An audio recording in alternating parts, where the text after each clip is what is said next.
Now see what happens when the cost of borrowing is high. If we take from the money lenders, what are the drawbacks? Now if we take from the money lenders, higher cost of borrowing means a larger part of the earning you have to give to the lender.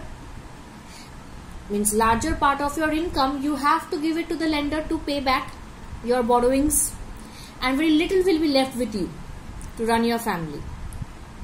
Hence borrowers have less income left for themselves.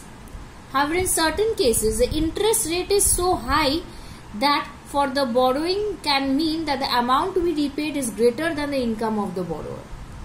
When you are taking from the money lender, sometimes the interest rate is so high that along with the principal amount, the amount becomes so high that it is beyond your income capacity to repay back. And thus what happens? To repay back the previous loan, you take a new loan.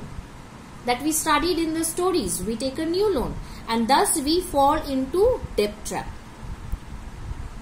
Also, people who would wish to start something new, they may wish to set up a shop, they may wish to do something else, but still they can't do. Why?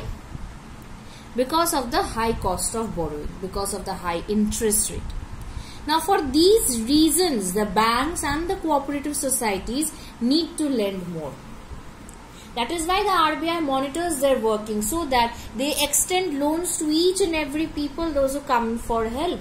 That is why the banks are set up in the rural areas, so that the people there can take loans. And for this reason, the banks and cooperatives are asked to extend loans as much as they can.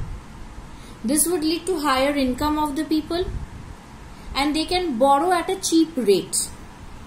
They can grow crops, do business, set up small scale industries, etc.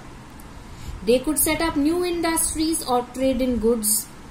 So cheap and affordable credit is crucial for the country's development. Obviously, everybody does not have enough money to set up a business or an industry, or the farmers don't have enough money to buy those good quality seeds, then fertilizers, pesticides, irrigations, everything. Okay, so everybody needs a small amount of loan to move ahead.